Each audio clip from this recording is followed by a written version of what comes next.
I don't like the shape of the columns. He didn't notice things like that. He didn't notice anything.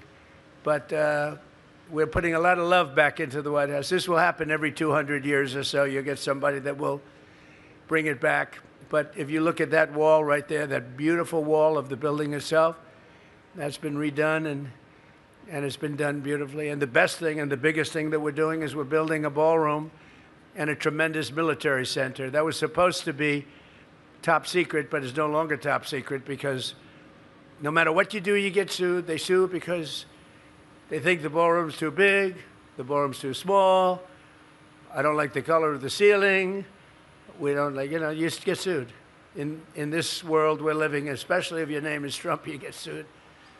And you get sort of good at it after a while. It becomes routine, it's ridiculous. But we're building something the likes of which will never be even close to being competed with. The ballroom is going up to there. You see, it's the hardest part is now completed, the base, and it's rising, very substantially rising.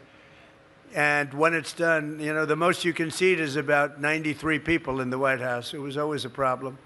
For 150 years, they've wanted a ballroom to be built. We don't have a ballroom in the White House.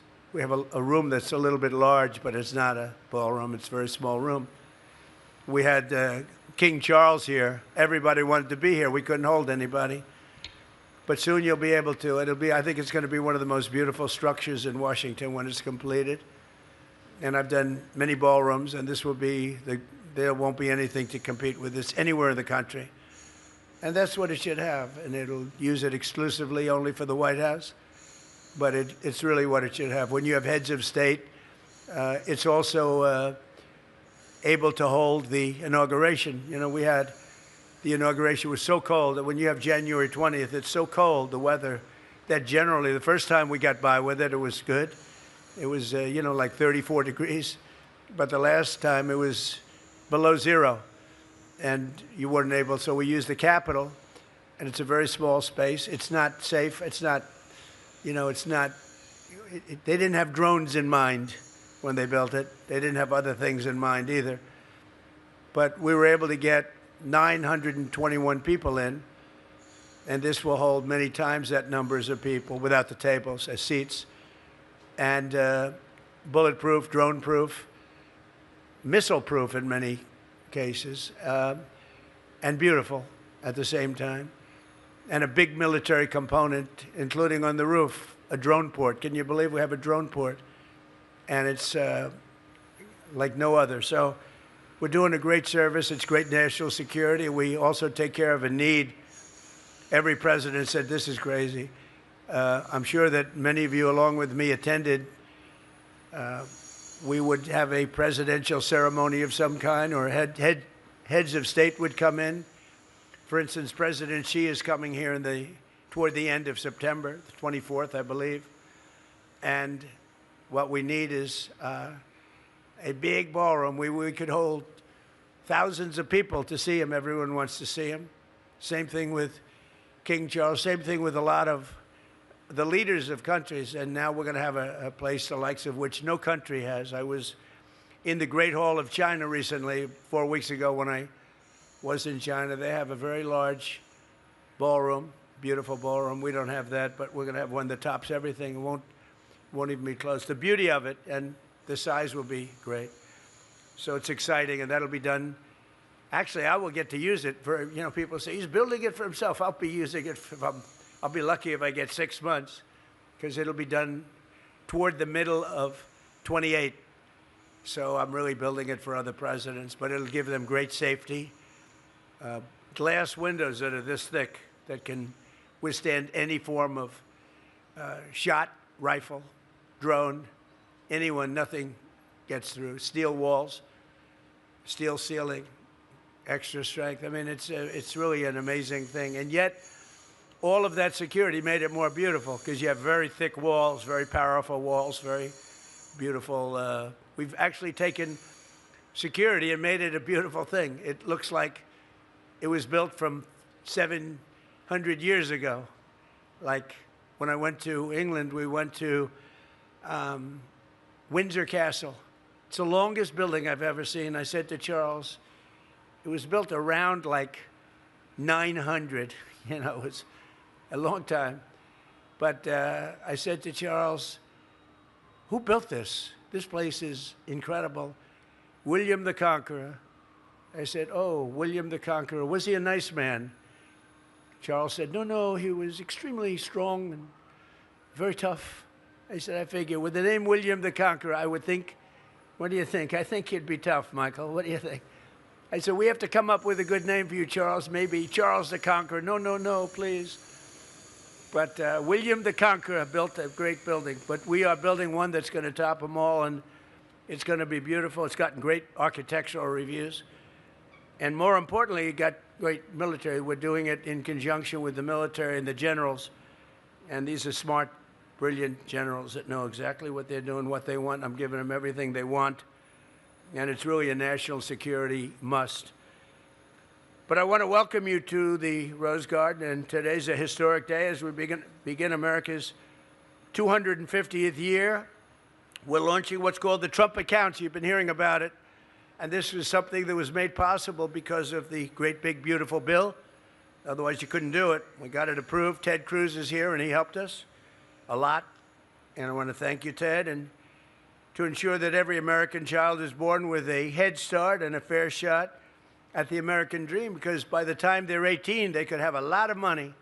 They go up with the market. Think what would have happened if we invested $1,000 in an account, even Brad and Mike, Susan, if we invested $1,000 in an account a year ago. It's like, would have doubled. And because the market, we're riding the hottest stock market in history.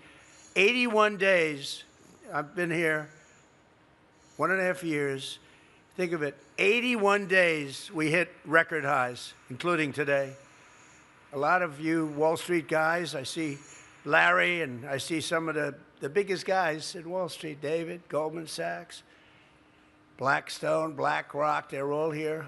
And think of it, I'm making them all geniuses. Every one of them is a genius. Is anybody doing poorly? If you are, I guess you have a couple of guys that went short. Those poor bastards, I mean, they're in big trouble. They're being wiped out, the short guys. I never like short guys because they're betting against the country, so that's okay. But earlier this morning, many of you joined me in the Oval Office for the ringing of the opening bell, and something happened that was incredible. Never happened before. We had the New York Stock Exchange and NASDAQ, the top of both. These are great people, but they never did a bell and opening together. This is the first time. And there's the bell right there, and I said, it's so beautiful. I'm not giving it back. I don't know if it's supposed to go back, but they're going to have to fight like hell to get it back. We're not giving it back. Do you understand that, Scott? Don't let it leave. It's so beautiful. But that's the bell we rang.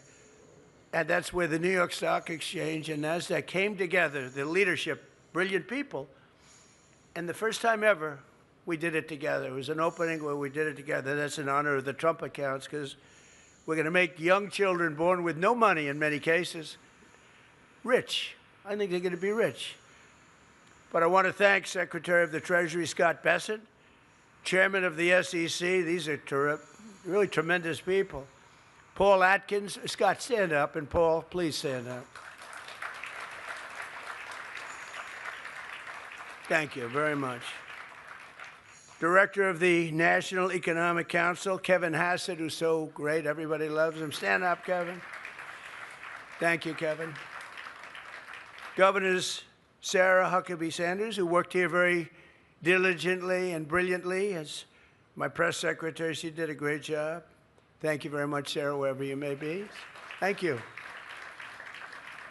Governor Jeff Landry, who called me, he says, you know, we have a crime problem, and we had the Mardi Gras, and he said, could you we want to get rid of the crime, do something, because we have a little bit of a Mardi Gras coming, and we have a little bit of a crime problem. And I think you say it was the safest, where's Jeff? The safest that they've ever had. Is that right? Right? In New Orleans, he said it was the best they ever had, the safest. And the city crime is down 81%. I wish Chicago would call me. If Chicago would call me, I would wipe out crime so fast, would remove the hardcore criminals like I did in Washington, D.C., in Memphis, And in New Orleans, we were not just a question of, we're going to have big, strong soldiers. That's the least, well, it's very important. But we removed in your place, 2,900 career criminals. Many of them came through the Biden administration's stupid open border policy. They poured in.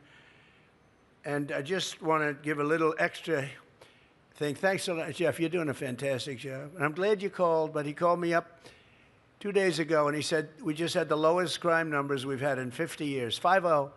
And we haven't even finished the job, but they're down like 87, 85%. You'll be down to 90, 95%. But we removed the criminals. We took them out. We're not letting them stay because they're criminals. And they'll, a great stat that I love, 91% of the crime in cities is caused by 2% of the people. I love that because you can handle that. You can get rid of the 2%.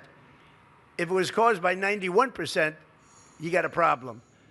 But 91% of the crime in Washington, D.C., as an example, was caused by 2.1% of the population. These are many career criminals, sick people, mental problems, but 2.1% in the case of Washington. And we removed from Washington, D.C., 4,212 people, permanently removed. Many of them were brought back to their countries. Some were put in jail. Many were wanted. We had murderers. So we've taken Washington, D.C. crime, we brought it down 91%. And it's considered now one of the safest cities. We're going to do better than the 91 because 9% is even too much. But we're going to bring it back to almost nothing. The only thing we have a hard time stopping is the crime of passion. Do you know what that is, anybody? Was anybody in? This is a group that probably knows something about crimes of passion. But the crimes of passion we can't do much about. It's just one of those things. But we have, Washington is way down. We worked well with the mayor's office. The National Guard and our military was unbelievable. And in Washington, restaurants were closing. Nobody wanted to eat at restaurants. It was a disaster. When I first came, it was they were losing 3 people a week to murder. Can you imagine? 150 people. And I said, wow. And we really put it into gear. And now we don't have murders. I mean, you have, I guess, but not much. And people are safe. And restaurants are thriving. You can't get, if you're an entrepreneur or restaurateur, you can't get a restaurant. There's nothing available. The restaurants are packed. They used to go in and rob the restaurants. You'd feel safe in a restaurant. It was like the old Wild West. They'd say, stick them up, give me your money. The whole restaurant is handing them money. And now if that ever happened, those people would be in deep trouble, deep, deep. We hit them very hard.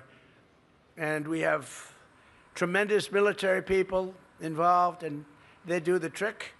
And that's what happened with Jeff, with Louisiana. That's what's happened with Memphis, Tennessee, where the governor also called me. He said, FedEx was going to move, and now they called me the other day. They said, you've made it a safe city. I've never seen. People have never seen anything like it. Washington, D.C., every day somebody says thank you. I know immediately what they're saying. Young women that walk to work at White House, they used to take Uber, and they felt unsafe because the Uber car was robbed. And dangerous. They'd shoot people.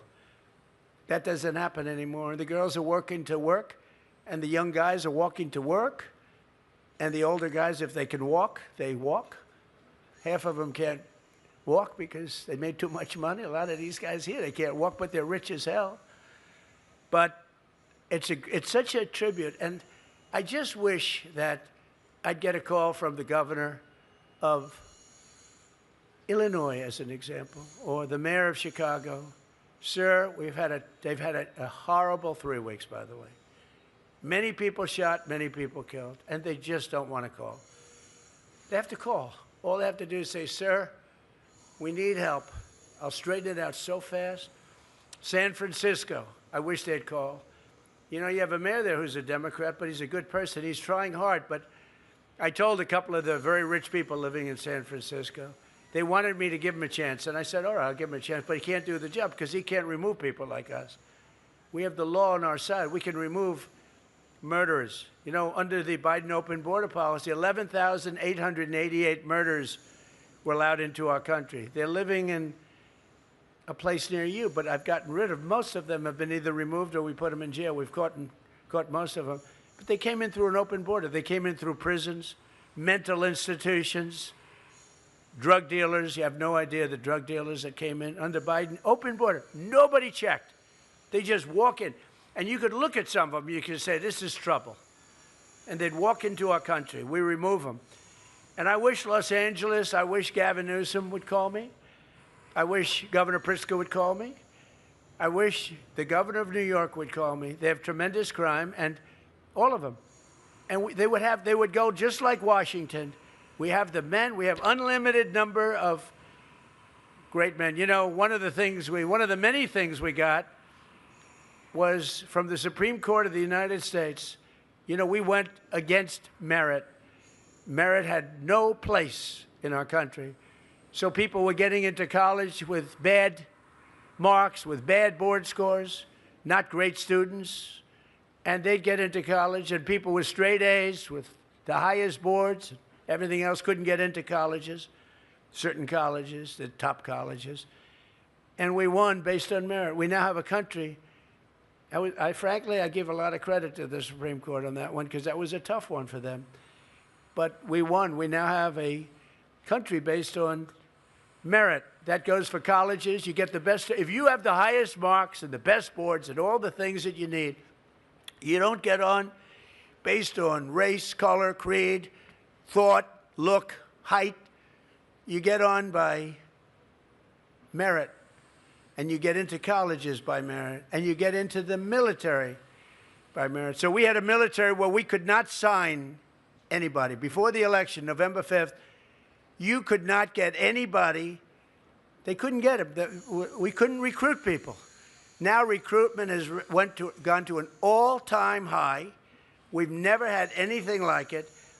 And likewise, the soldiers, they are put in based on merit.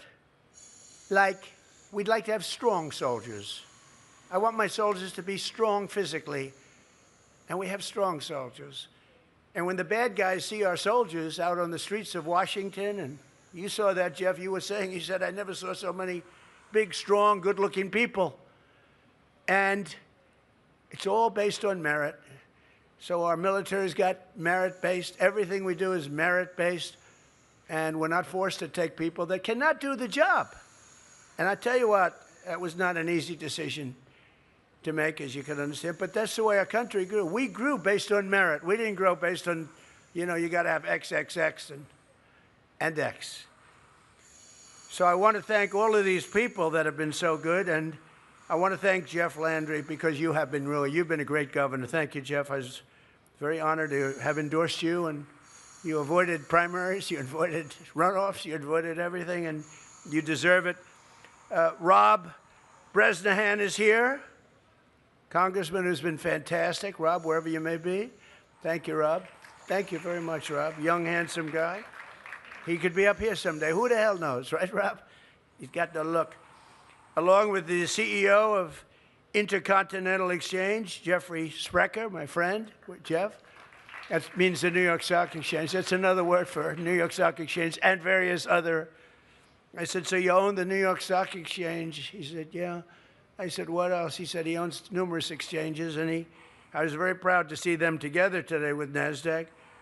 But Jeff is great, and he's married to a person who's doing a phenomenal job at the SBA, small business.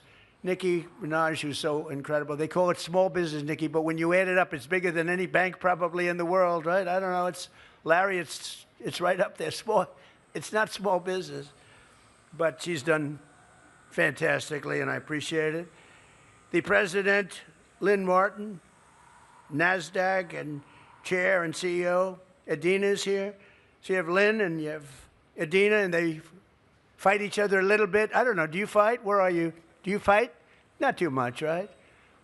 Boy, you've never gotten along so well. I think there will be no merger, however. I'm going to talk to Paul. Paul, don't let them merge, please. We need all the competition we can get. That's all we need. We get out of this a merger of NASDAQ and the New York. We will not allow that to happen, right, Paul? Also, President Nelson Griggs, you're here someplace, Nelson? Where are you? You've been great. Thank you. It's good to have you. I love the scene of the four of them. The four of them, and the bell is right in the middle, and I happened to be in that picture, but I got out because I wanted to have the picture of the four of them. It never happened before. We also have a woman that is so respected and so hot and so great and such a great friend of, I don't say conservative, I say of common sense. She's not conservative or liberal or, as they say now, progressive. Liberal became so tarnished, but now it's communist. You know, they say social democrats. No, social democrat is a communist, all right, just so you know. There's no, so if you look at the people that are running, it's crazy what they're doing. But we'll never let that happen to this country. It can't happen to the country. You can't, there's no appetite for it, especially since we've literally, now you're going to see numbers coming out over the next 6 months, I think, that nobody will have ever seen before. But she's a fantastic person, and she's a woman that's respected by everybody, and she's got real talent. Nicki Minaj. Nicki, stand up, please. She's such a great person, respected by everybody. Today, 38% of Americans do not own stock, yet we have set 73 all-time records. It's now 82. They're a little bit late with their notes. With Trump accounts, every newborn child will be invested in the stock market. So they're going to be watching. You know, they'll be the next Larry Fink. They'll be the next chairman of Goldman Sachs. They'll take David's place. David will be very concerned about this. He's not going to like it. But they're going to be invested in our country. And it's going to be something. Every newborn child will be in the stock market, and one day you'll see what happens. And if we have good markets, if we have smart presidents, if we have people that know what they're doing, like Scott and all of the people that that work so hard, all of these children, so many of these children are going to be involved with the Trump account. They're going to watch their account grow. They're going to watch the country grow. They're going to be reading the newspapers. They'll want to go to the financial pages. But parents have to go to trumpaccounts.gov. And many, many people are investing in this, and not for themselves. They're putting money in. As an example, Michael Dell and Susan Dell invested $6.25 billion. Think of that. Not everybody has to do quite that much. And I'm going to wait a little period of time, then I'll see him again. I'll say, well, how about doubling it up? You know. But then he can do it, too. Amazing story. Started off making computers on his bed at a dorm. And I won't ask you which college. Where did you go to college? University of Texas in Austin. Oh, that's a good one, huh? University of Texas. That's a good one. It's great. We love the state. But I want to really give you a special shout out because of what you've done. You was right from the beginning, they were involved with Brad. And you guys are very special. So I want to thank you and Susan. I want to also tell you that Brad is investing $250 to the accounts of all children under 5 in his home state of Indiana, and that $250 is going to grow very rapidly. That's a lot of money. The head of Micron, a friend of mine, CEO Sanjay Mehrotra, who last week announced that Micron will be making a $250 million investment in the Trump accounts. And I didn't name that account. So it was a whole group of people got together. What's the best name for it? And they came to me and they said, what is this all about? And as soon as I heard it, I said, this is going to really work. And it really has. We're setting records with it. And it's just really now opening the complexity. And Scott, you're going to get this open really fast. We've got to do that really, really fast. Get it. It's just about complete. And we had some tremendous people working on it, but made possible by the provisions that we put in the great big beautiful bill. And I made reference today that Australia has a thing going that's very good. It's really worked out very well. We have good respect for Australia, and that has to do with people that are working people. And it's something that also puts them in much better shape when they're retirement age. So we're going to do that. We're looking at that very strongly. We're going to be taking that, and we're going to be maybe making it a little bit sharper, a little bit even better, but we're going to be doing that. And Scott, you're working on that immediately, right? You and the whole group, Howard, everybody. But already more than 6 million Americans have signed up for Trump accounts, and we've just started, many of which are receiving a one-time seed contribution of $1,000. So these are children, in many cases, extremely poor children, and they're starting off with $1,000, and then it goes up, and it comes out of the United States Treasury with contributions from parents, employees, churches, or generous Americans like these that we're gathered with. We have so many people here that have contributed a lot of money, and I just thought it would be so appropriate to have our first meeting at the Oval Office. It's a special, very special place. No place, I've been in a lot of offices, there's no place like the Oval. In terms of overall impact and everything that it represents, there's no place like it. But the Trump accounts could grow to hundreds of thousands of dollars by the time they reach 18 or 21, or they can leave the account and have it put into a different fund at a certain point in their life, but hundreds of thousands of dollars by the time they turn 18. Think of that. You have a young child with no money growing up in a rough area, and they turn 18 and they have hundreds of thousands of dollars. And we're going to help them when they get, because you can lose that hundreds of thousands of dollars very quickly if they're not careful. So I also want to recognize all of the outstanding employers who have committed to making contributions toward the Trump account, some of whom are here today.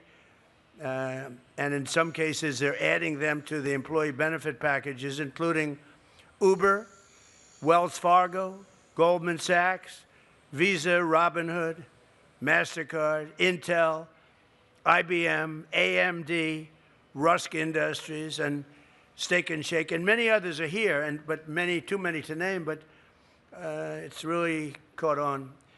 A lot of the big public companies are doing tremendous amounts of, they're taking care of all of the children of their employees. Some are taking care of. Brad has picked up a large portion of the children in the state of Indiana. I didn't know he was that rich, Michael. You know, he's a rich guy. I learned about Brad. You're a rich guy. That's a lot of children. Indiana. I won Indiana by 35 points, so I like it. We love Indiana. That's great what you're doing, Brad. But we're doing that. People are picking up states. So for years, Washington politicians have left our children with nothing but debt, nothing but problems. Now, with the help of so many of you here today, we're jumpstarting financial freedom for young Americans and helping them to build the future they deserve. And also, there's tremendous, by the way, there's tremendous tax benefit to doing this. You know, sometimes you don't like saying that because it's a nasty word, but there's tremendous tax benefit. And perhaps there's some people that are okay with that, but it doesn't make any difference. There's a great tax benefit. And also for the children, there's a tremendous tax benefit. There is no tax, it's called.